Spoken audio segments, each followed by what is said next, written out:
Good afternoon and welcome again to everyone who's been following this webinar series, and also to those of us who are joining us today for the first time. My name's Jeff Potter and I'm the chair of the Victorian chapter of the Australasian College of Road Safety. And today we're continuing the road safety discussion that we began last year by looking at how we go about addressing risky behaviour and avoiding the aftermath. This webinar series is a collaboration between the Australian Institute of Traffic Planning and Management, the RACV and the Australasian College of Road Safety.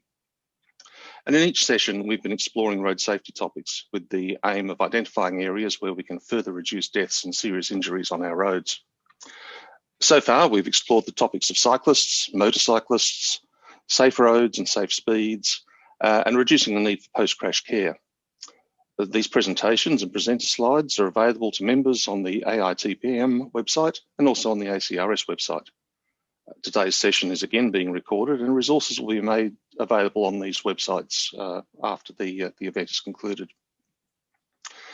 The AITPM is very proud to be sponsored by their national platinum sponsors, the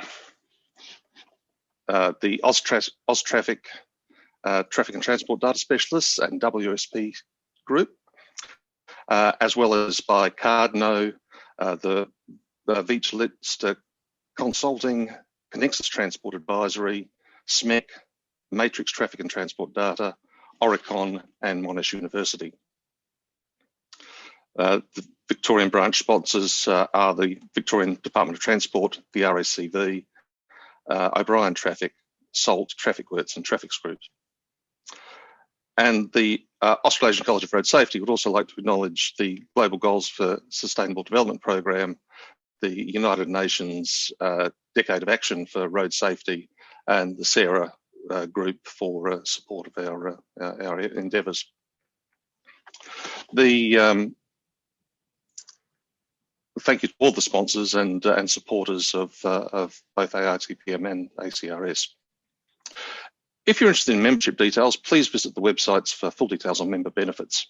Attendees today who are not members of the College of Road Safety will receive complimentary access to the ACRS Weekly Alert for 3 months. I'd like to remind everyone to please make sure your microphones are muted and cameras are off for the duration of the session. And if you'd like to ask a question, start sending these through the Q&A tab as we hear from our presenters. In the first half of the session, second half of the session, Daniel Mastata of Road Solutions will facilitate a discussion with your questions. It's now my great pleasure to introduce Associate Professor Jeremy Woolley. Jeremy is Director of the Centre for Automotive Safety Research, CASA, based at the University of Adelaide in South Australia. He has over 20 years' experience in road safety research and leads a team of talented and dedicated researchers to better understand how harm from use of the road transport system can be minimised and ultimately eliminated. The multidisciplinary centre has 23 staff with backgrounds in mechanical and civil engineering, psychology, statistics, physics, health sciences and education. Core activities include in-depth crash investigation, crash testing and mass crash and injury data analysis. Jeremy has spent much of his career focusing on education, knowledge transfer and capacity building towards the improved management of road safety in the public and private sectors. Together with Dr. John Crozier from the Royal Australasian College of Surgeons, he co-chaired an inquiry into the National Road Safety Strategy with the final report delivered to parliamentarians in Canberra in September 2018. I'll now throw over to Jeremy to give a presentation. Okay, thank you, Jeff. Thank you to the various organisations who've also put on this series. I think it's a wonderful series. So you've got some very interesting topics here, and I'd like to thank you for the opportunity to speak as part of that series. Now I'll just get my slides shared.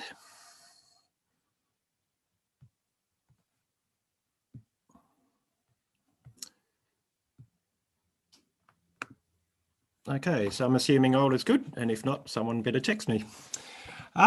So yes, today Martin and I will be talking on the issue of risky behaviour and how we manage that in road safety. Just as a bit of background, my organisation has been conducting research into road safety dating back to the 1960s. And certainly one thing we're very proud of is the Australian Road Research Board Special Report #1, which was published in 1966. And that was really came out of the first Australian in-depth study. In fact, it was one of the first in-depth studies globally. And there were many good findings from it, but it showed the sort of benefit of conducting research in this way. So you can see that we've got a great deal of experience. We've been looking at crashes for a very long time, and a lot of our activity has been underpinned by actually sending teams of researchers out to real-world crashes and building up our database that way.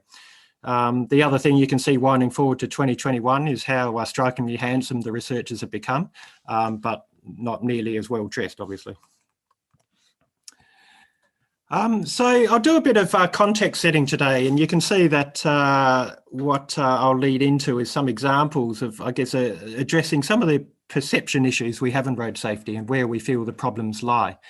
And I know Martin will be following up with some very good insights of how we've evolved and where we should be heading as well, and he'll certainly back up some of these comments, I'm sure. But if we recall the Boeing 737 MAX saga, and there were two tragic events when two aircraft went down with large loss of life. And it was interesting to monitor how the whole situation evolved. And initially, one plane went down and, okay, something went amiss here, but we're not really sure what it was. And there was a lot of sort of almost blame the pilot sort of happenings.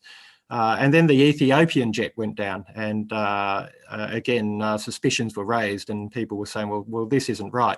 And it was interesting to see how the whole discussion quickly moved from blaming the pilots through to acknowledgement of a system failure.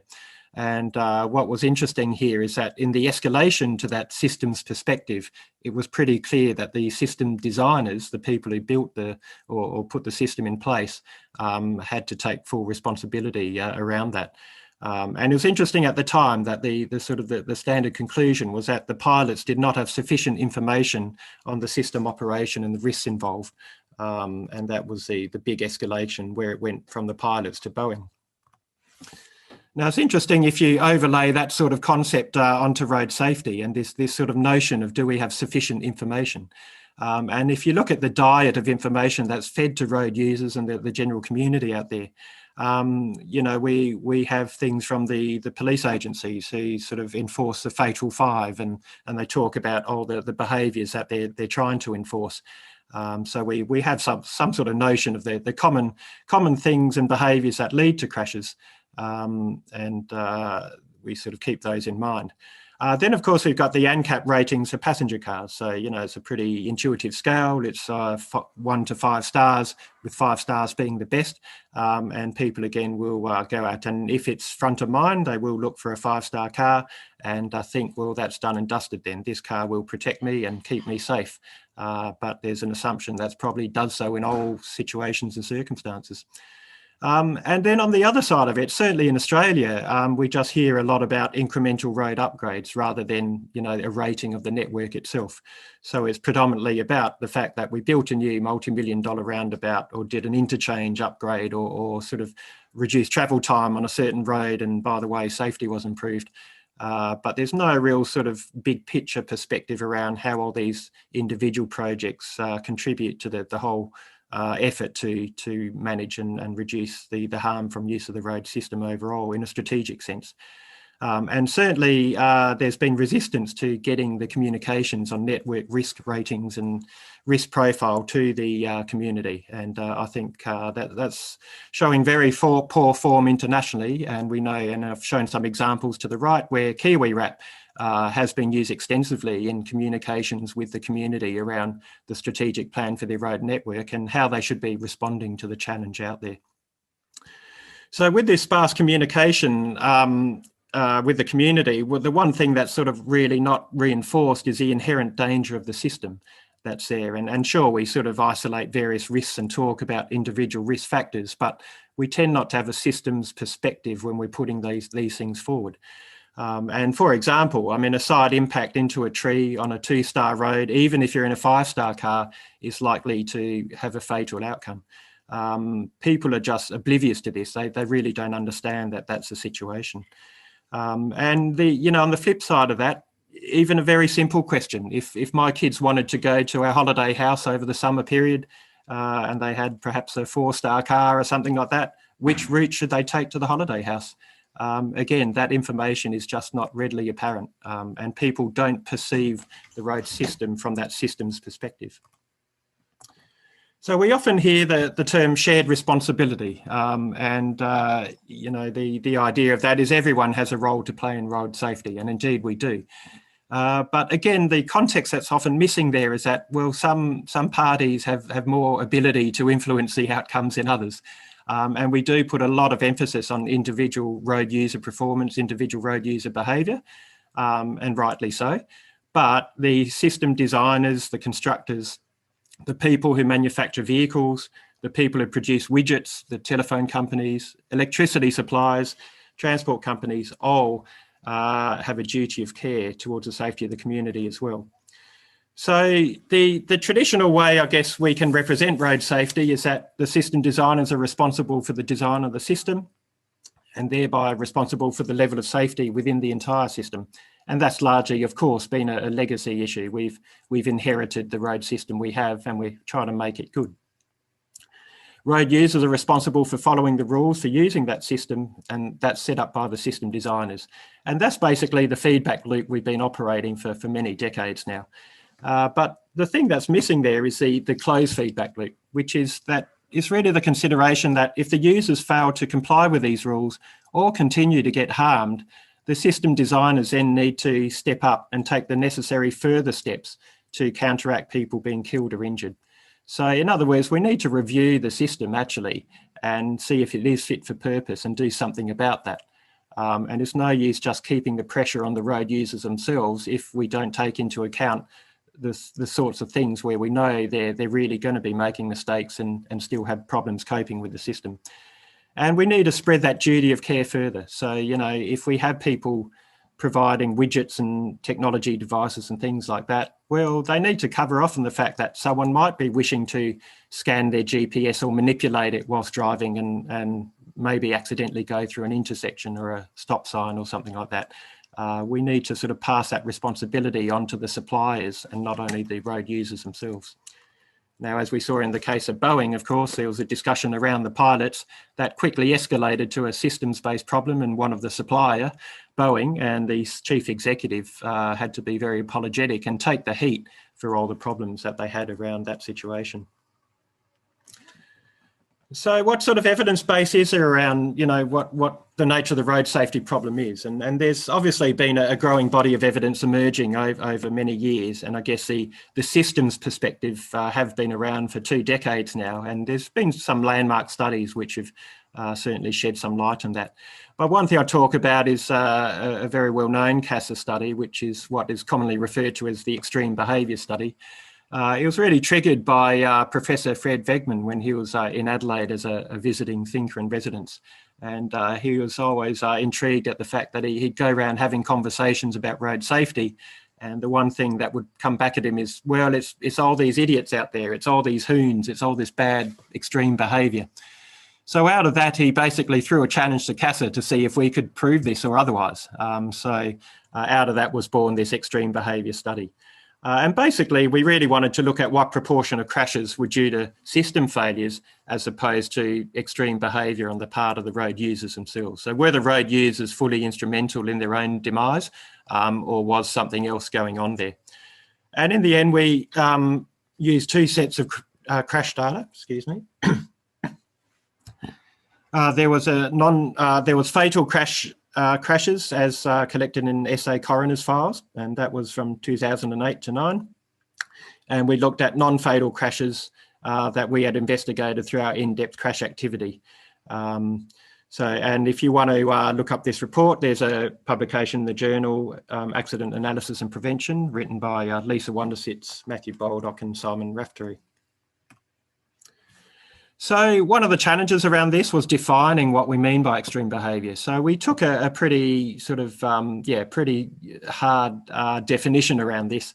And that involved things like blood alcohol concentrations greater than 0.15 or greater than 0.1 if they had a P licence or they were a motorcyclist, travelling at speeds 50% or more over the posted speed limit, and in the case of pedestrians, reckless behaviour such as lying on the road or very high levels of intoxication. And what we really looked for was combinations of any of these thresholds. So if we had speed 30% or more over the speed limit, positive for any of the prescribed drugs, intoxication, definite reckless behaviour was demonstrated, and also we gave consideration to non-seatbelt or seatbelt compliance as well. So all these things were in the mix to define levels of extreme behaviour. Then going back a notch from that, we also looked at what we termed illegal system failure, and that was looking at behaviours where there was some illegal behaviour going on that we deemed contributed to the crash or injury, but it wasn't regarded as extreme. So, examples of this include travelling above the posted speed limit, drink driving, non-seatbelt use, and so on. So a very good example is a driver within the intoxication range of BAC of 0.05 to 0.15, for example.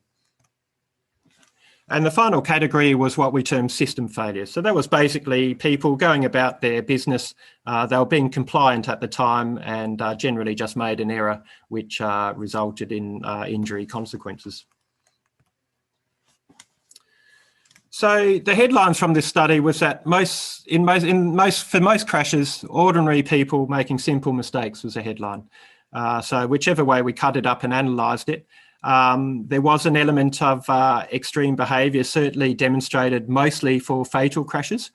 So that's where it produced itself, and up to 45% of those cases we could deem those extreme behaviours to those thresholds I mentioned were present.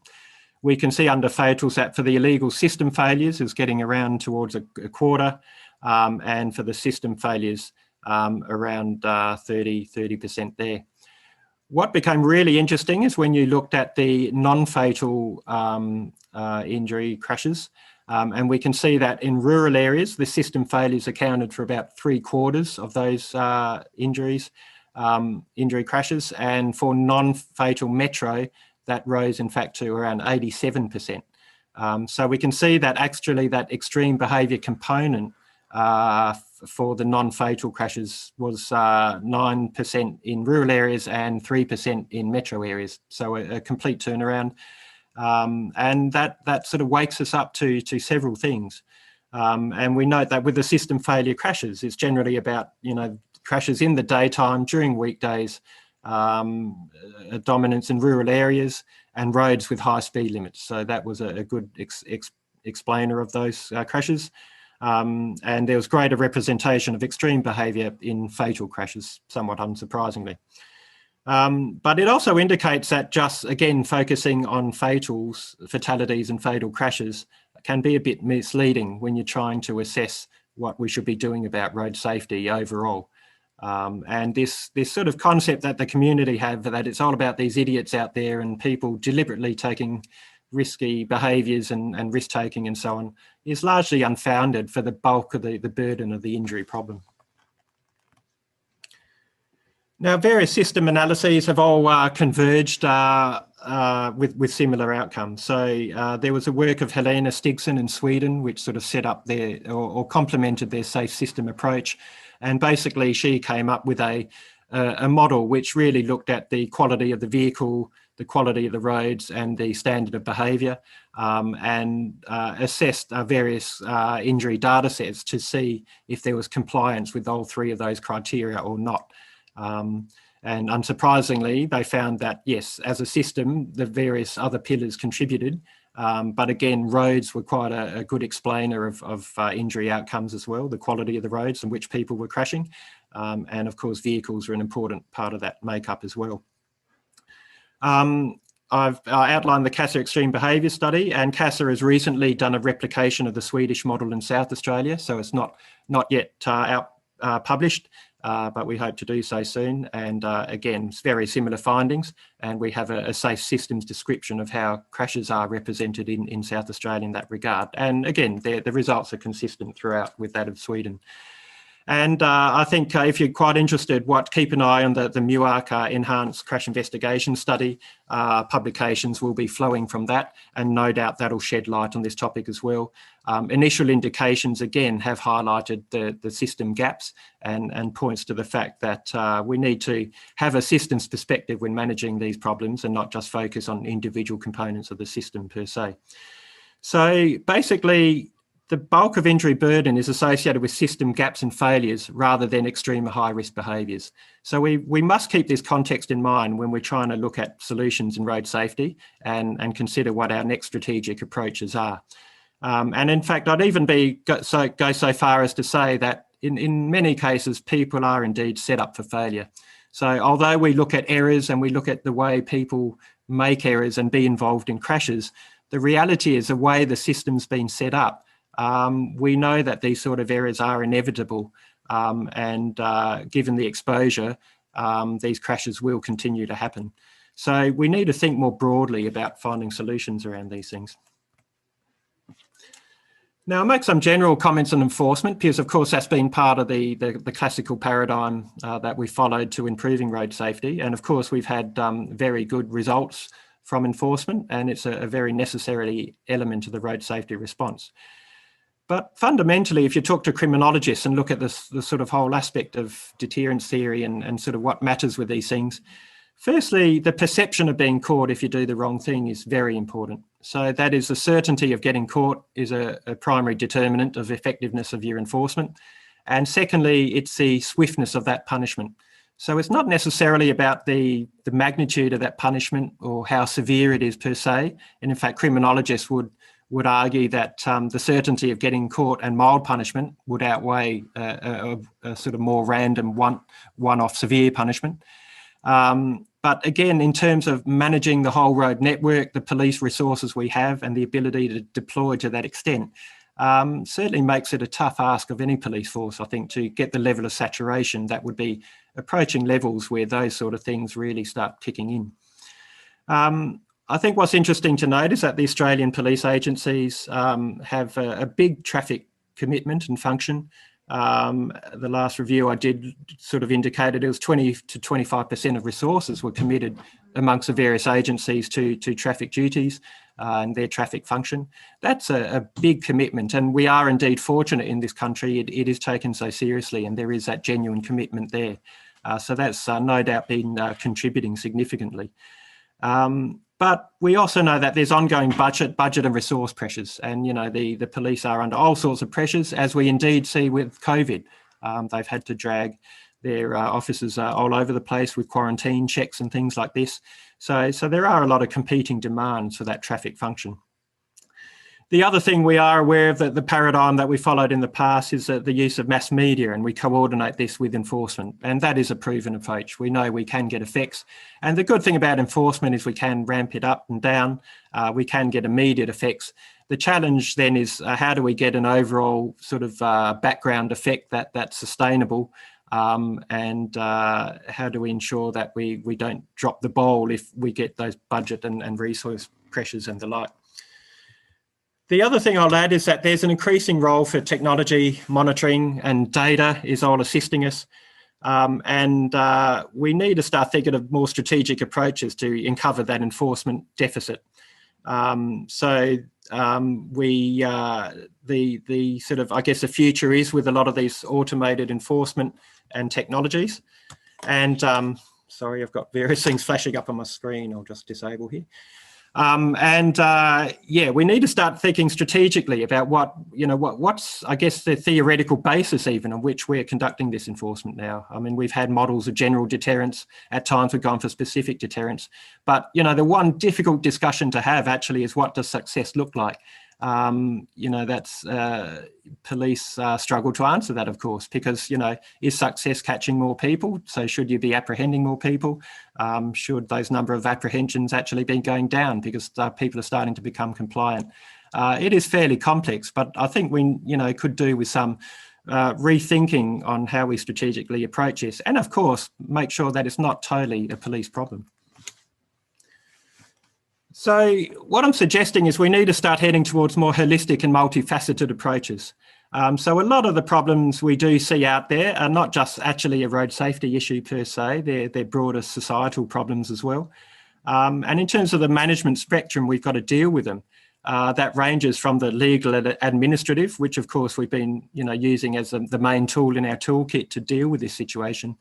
But there's a whole range of non-punitive and technological approaches that we could be adopting. And I don't think we've explored those nearly enough. And although there's sort of a building knowledge base around those and the efficacy of those, there's a lot more we can be doing with that. And if we take recidivists as an example there, we know that the sort of things that can work is, you've got to put in adequate levels of supervision there. There's always some element of therapeutic intervention and the incorporation of technologies to manage and monitor behaviour.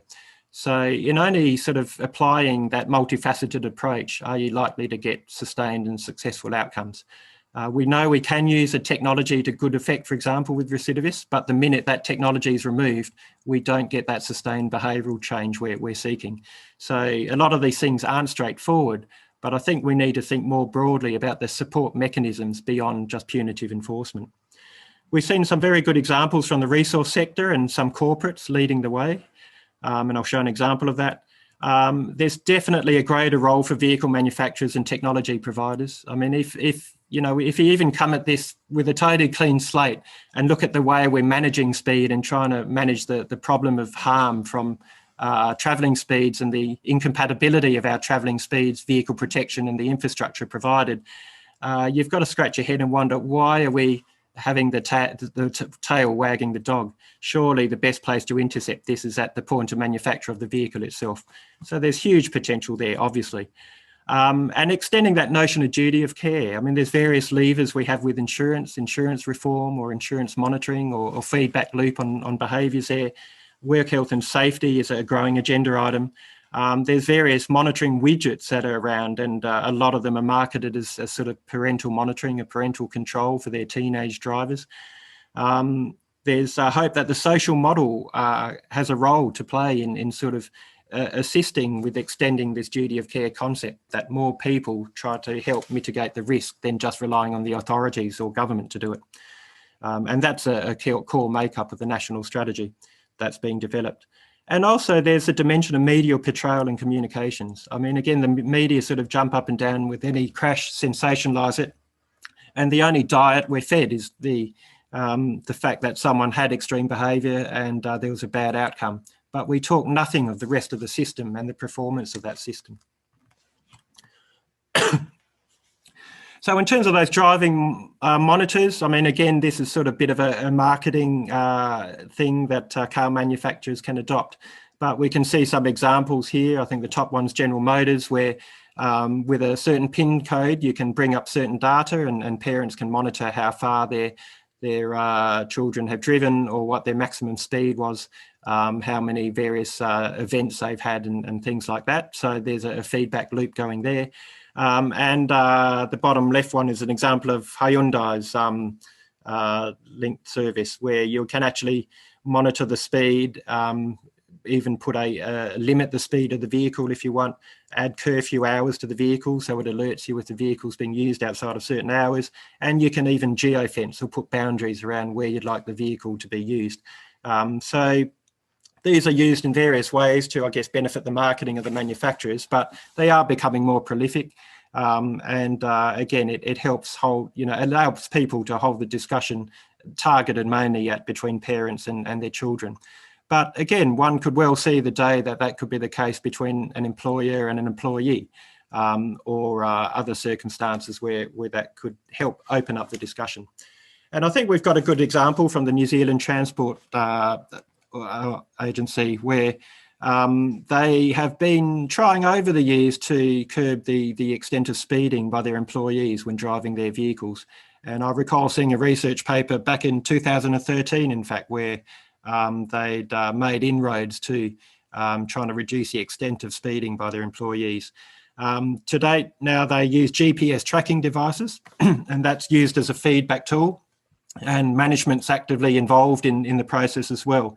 And we can see that as an example, to June 2019, for that 6 months, there was 357 speeding incidents recorded. For the second half of the year, that had dropped to 284. And all of that is a decrease on 2018, when there are 2,333 events recorded. So we can see that it certainly is starting to have some effect. And I think that that quote up above really sums up where it all needs to be heading, which is tougher rules brought in through the Health and Safety Reform Bill 2016 mean it's no longer just an employee's responsibility to watch their speed. There is now an emphasis of responsibility on the employer too. So I think those will be interesting development as time goes on. And indeed, you know, that could even extend to what routes should people take to perform a certain task or duty, knowing more about the risks on the network and having that information forthcoming. So with that, I'll end my presentation. Here I have a shot of a child, a toddler in the candy store. I think that analogy won't be lost on most of you, but I think that's what we're dealing with. And we have to be more realistic at the challenge that faces us and the types of solutions we've got to pursue into the future. Thank you. Thank you very much, Jeremy, for a really comprehensive talk, and I look forward to being allowed to be let loose in that candy shop and put some of these ideas into practice. Our next speaker is Martin Small. Martin is the principal of Martin Small Consulting Proprietary Limited. He's also president of the Australasian College of Road Safety and a non-executive director of RAA Incorporated, the FIA-aligned mobility club of South Australia. Martin spent over 20 years in public service, including 16 years in road safety, in a variety of technical management and leadership roles in New Zealand and South Australia. He began with a focus on driver behaviour and traffic enforcement, but there's little in the road safety field he hasn't tackled in some form.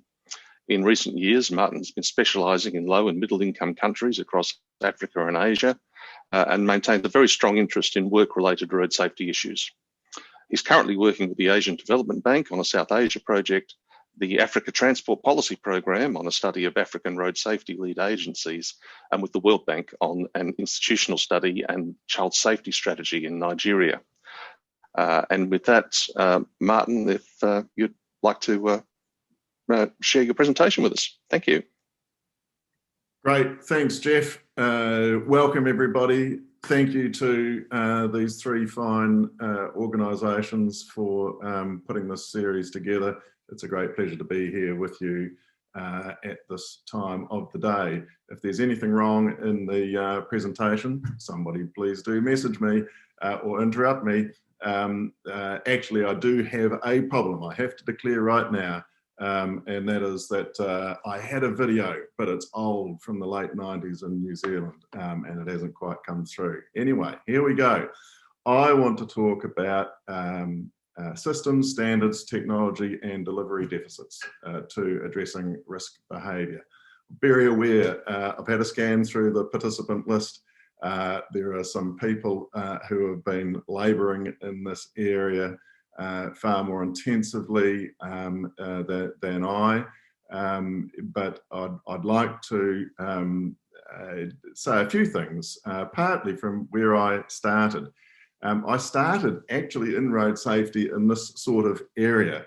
I shifted into road safety for a variety of reasons in the Ministry of Transport in New Zealand, and the first reports I started reading were about the evaluation of the Enhanced Enforcement and Communications Program in New Zealand that was conducted by Peter Vulcan, about the peer review police conducted by Harry Hayes, Mick Maloney and others into the newly merged New Zealand Police and Traffic Policing entity. So the Traffic Police had left the Ministry of Transport and it was one of those things. It was definitely a merger. No, it was definitely not a merger. They called it a merger, but it wasn't. It was definitely an acquisition.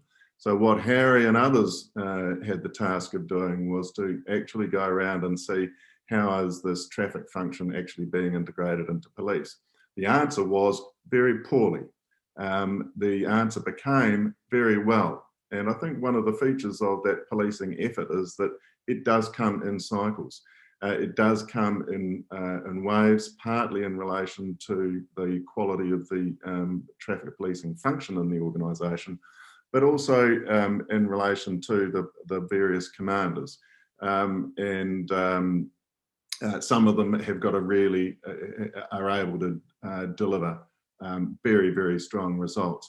One of the questions which Harry would ask, and I commissioned him to evaluate the ACC Stop Bus program, which was the enhanced drink driving program that I established through the ACC in New Zealand. But one of his favourite questions when he was doing peer review stuff in New Zealand was, how fast does someone have to go around here to get a ticket? And the answers were really, really very bad. He would come back with some dreadful stories from the districts about how fast traffic police were letting people drive before they were getting ticketed. Through the ACC Stop Bus program, what we were able to do was to actually encourage with police through the traditional provision of equipment and the like, far stronger general deterrent drink driving programs, where the police commanders there were very clear. They're not chasing drink drivers. They're not sitting outside of pubs nailing convictions.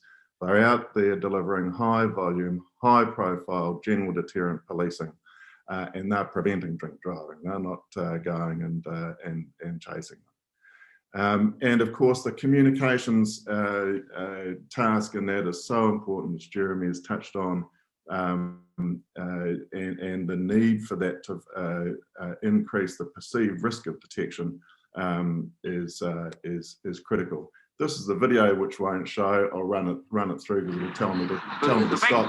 The video is actually very unimaginative in many ways. This video has a stream of police cars exiting the Wellington police station. What it was and I'll just go to the end of that. What it was a video which was an ad that ran on TV in New Zealand, just completely and utterly uncompromising. 180 new police traffic vehicles entering the state highway network, and they were pursuing speeding. It was a major new initiative in the late 1990s for a variety of reasons, the State Highway Patrol in New Zealand. But at that period in New Zealand, that communications and that enforcement thing were running absolutely lockstep. And of course, on the management side, we were very keen on what was actually happening out there. And so this is very old data, but we were tracing it, and we wanted to see those speeding infringements going up. That's what we wanted to see, because we knew that if we saw those speeding infringements go up, we'd see the speeds going down. And when we see the speeds going down, we've got a far better result on our hands. And I suppose I have, I've been out of that hurly-burly for quite some time now. However, I do have some concern about how effectively our behavioural programs are running on this. We know what the evidence is. It's high volume, high profile, general deterrent policing, backed up by communications which are saying there is high volume, high profile enforcement out there, and if you break the law, you will be caught. I'm interested in any discussion that people have about what the quality of those programs are now, because they remain essential. 20 years after I started labouring in this area, these 12 road safety performance targets were prepared collaboratively under the UN auspices. And I was very shocked to discover remnants of a discussion that some of these are not actually deeply relevant for Australia today. UN legal instruments relate to bull bars on cars in Australia. we still do not have any safety star rating system up and running for, that's another story. Actually, 6 of these targets deal with risky behaviour. And they're all very relevant to Australia now. So what are we going to do about it? Well, I'll suggest that there are 4 primary deficits which we have to deal with in this area. We need to address a systems deficit, and that deficit remains a focus on the driver as being the problem. I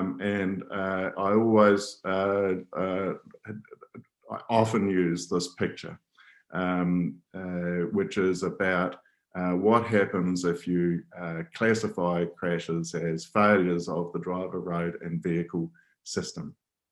We know that these 3 things are critical. We know that if we look at the issue in terms of system failures, the driver issues become are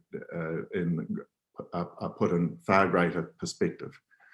So if our systems are not right to support safe driver behaviour, and I recognise that I'm talking about very relatively small parts of the overall equation. We're talking about driver behaviour here predominantly.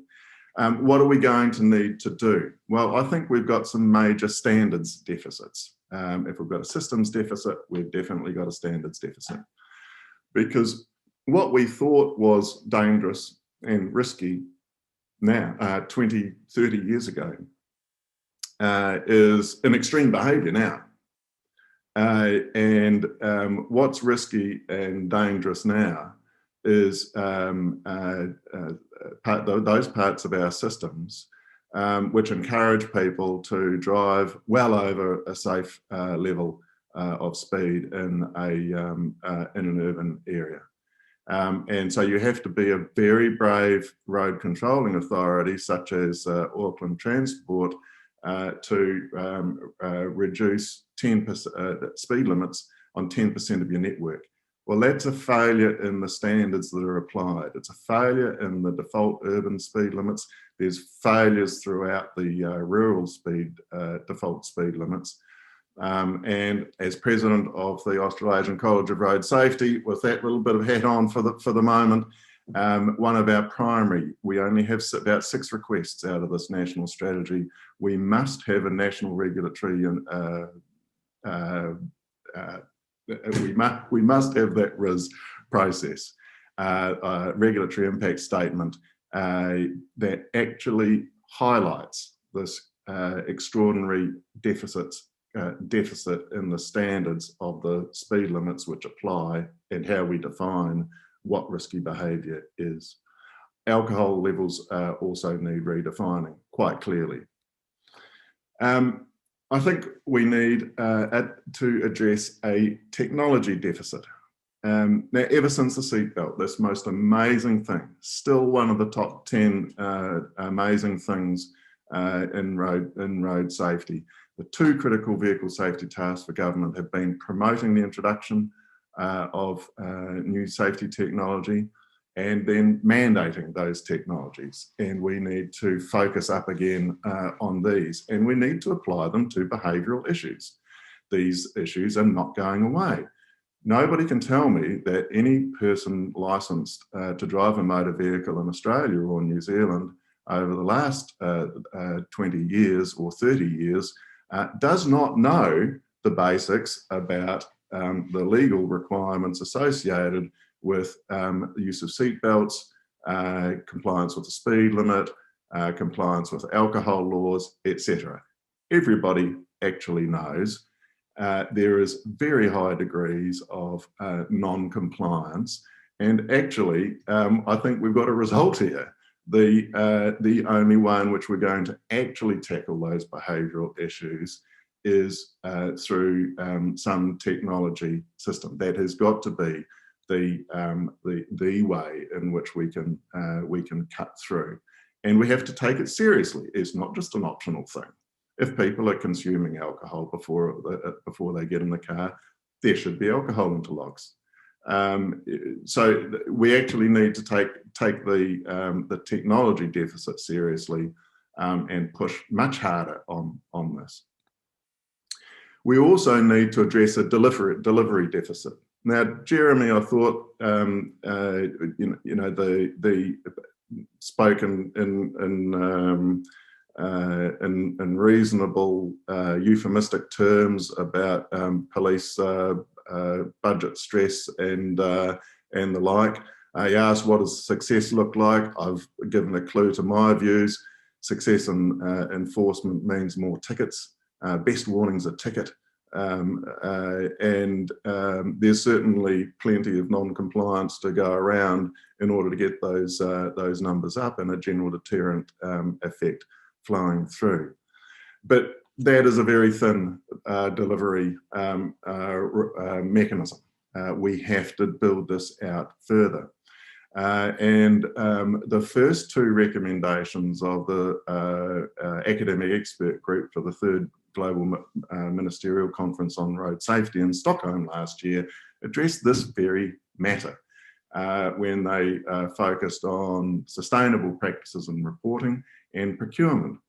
And actually, like Jeremy, I actually think the social model could play a role here. We actually swapped slides at the end of the day yesterday, but I'll be a bit more straightforward. The social model for me is not about people putting their seatbelt on, not about somebody telling somebody else in their car, or even having a chat with them over dinner. Social model is going to be effective if things like this happen. Safe Work Australia could publish guidance on road traffic injury and give priority to the #1 fatal injury issue in the workplace. That's the social model.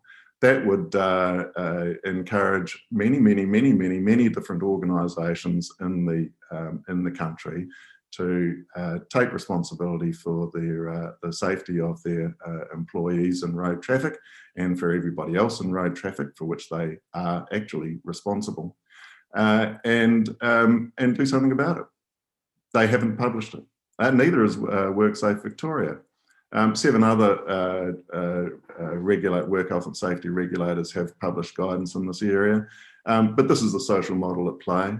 Institutions standing up and saying, yeah, we're going to take this seriously. And part of that is actually how we're going to deliver how we're going to address risky driving behaviour. Austroads could require safety in the road construction industry through ISO 39001. They like to have their quality issues nailed down through ISO 9001 and their environment issues nailed down in 14001. Never been quite sure why these billions of dollars of construction contracts are being let out with organisations which aren't actually required to demonstrate in a systematic and uniform way the safety of the operations, how they're controlling risky behaviours in their workplace in a whole variety of different ways. So I've tried to work through this a bit. Having started with sort of war stories, I'll finish with some future tense. Ongoing, relentless, continually improving activity is required over this decade and next. Those police, those communicators, they're going to have to keep working hard and getting better and better and better. I've raised a question, very interested to hear what people say. How focused are we actually on strengthening that general deterrence for enforcement and communications in the area? Because we're going to need it for quite a while still. But we won't get to 2050, zero by 2050 without addressing risky behaviour in a far more systemic way. And so my question here is, what decisions and investments are being made now to deal with the systems, standards, technology and delivery deficits that we have? And as my dear friend Harry would said, he'd have liked this line, the lucky ones get caught. The lucky ones got a warning, and that warning was a ticket. Thank you very much. Very interested in any chat. Thank you, Martin. Thank you, Jeremy. It's a pleasure to listen to you both. It's a shame we don't have more time. I'm sure I could be sitting in the room and listen to you both for hours and hours end. I have taken a lot of good points from what you spoke. However, the time is short for Q&A, which we will be continuing on our AITPM website. I will summarize anyway what you just said in 5 words: system deficit, failure, and risk. I will end up asking perhaps 2 questions, one for each. We've got 9 minutes, so maybe have this in mind. Rina has asked a very good question in following up of the Jeremy on CASA research. And Rina is asking, was there any further breakdown on the types of drivers within each of the 3 groups: extreme behavior, illegal behavior, and system failure?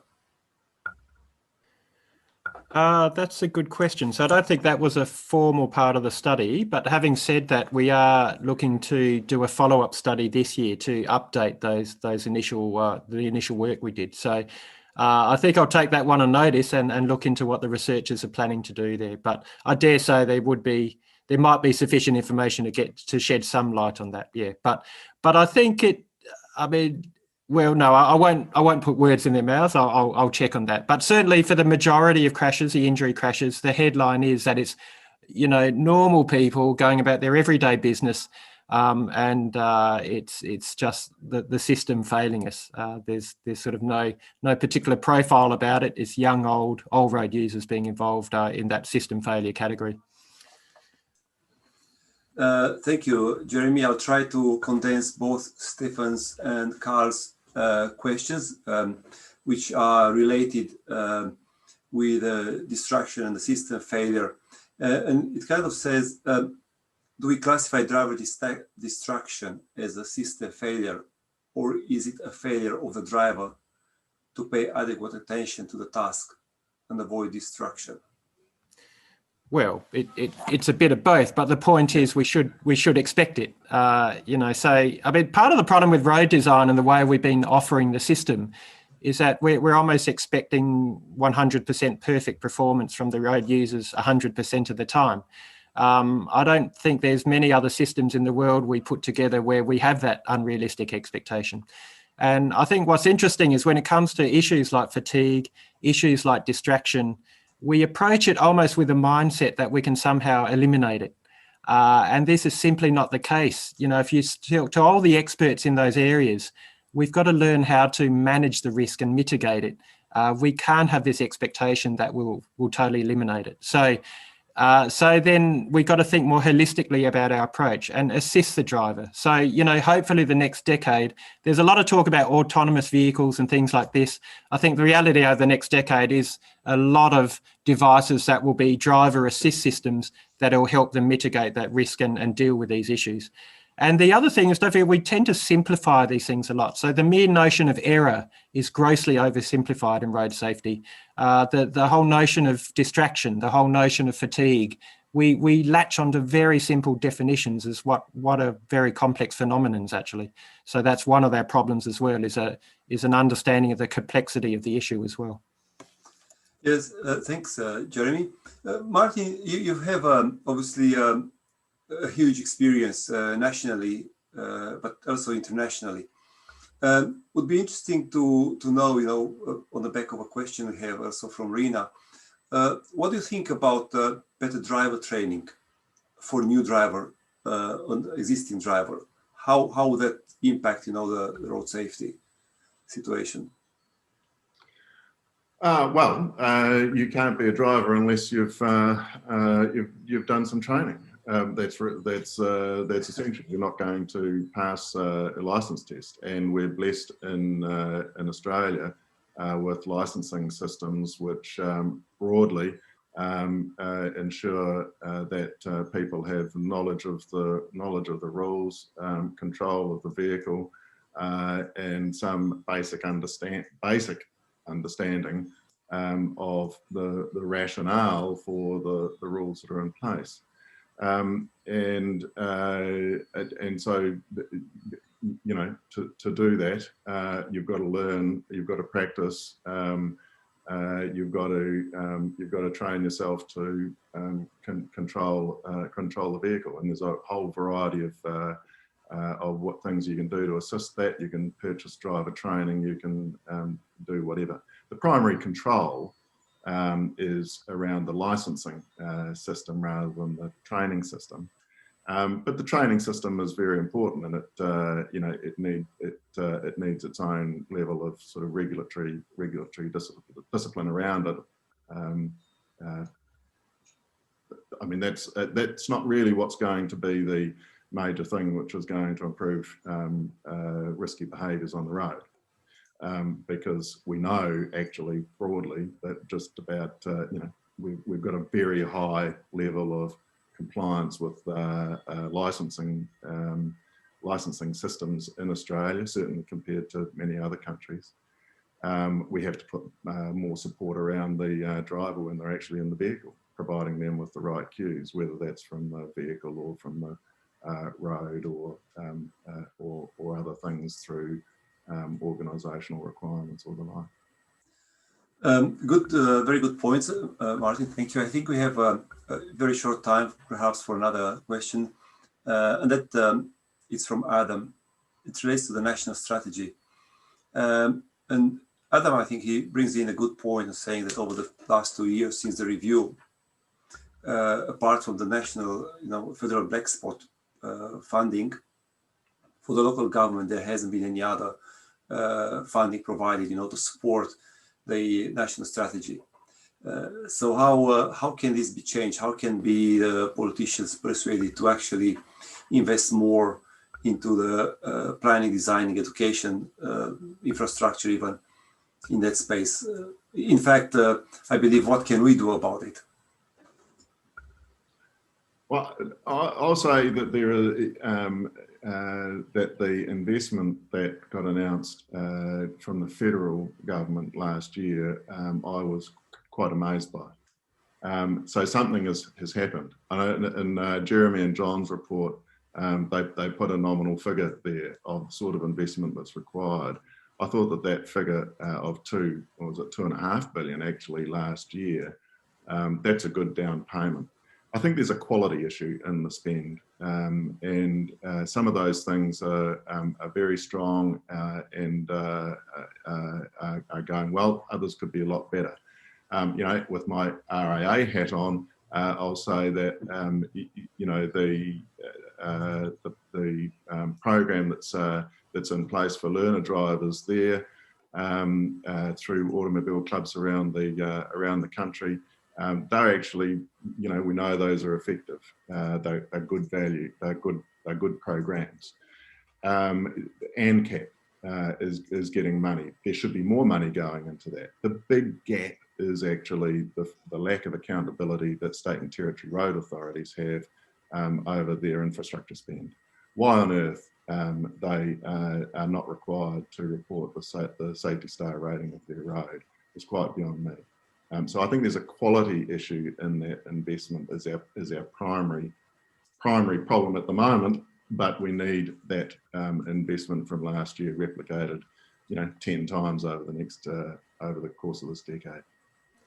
Just a quick practical comment around that as well, is that under the next strategy, I mean, I think the message I had from my inquiry report that local government has been largely left behind has been heeded. So I think genuine attempts are being made now to figure out how to help engage with local government in a sustained manner and help build up capability to get them on board to reach those sort of quality outcomes as well. So I guess what I'm saying is watch this space. Please keep an eye out for any opportunities that arise and make a bit of noise, stomp your feet and get behind it, because the federal office is looking at ways to do it. But there's a lot of representation of local government out there. And what we need is really a strong unified voice saying, hey, let's do this together. We need the partnership to move the nation forward. And you can all help support that. Well said, Jeremy. Thank you very much to both of you, Martin, Jeremy. It's a great pleasure to have you here. Thank you to all of our attendees. Looking forward to see you next week for vehicle safety. Same time next week, be online. The discussion continuing online. So all the best and have a wonderful weekend. Stay safe. Bye-bye.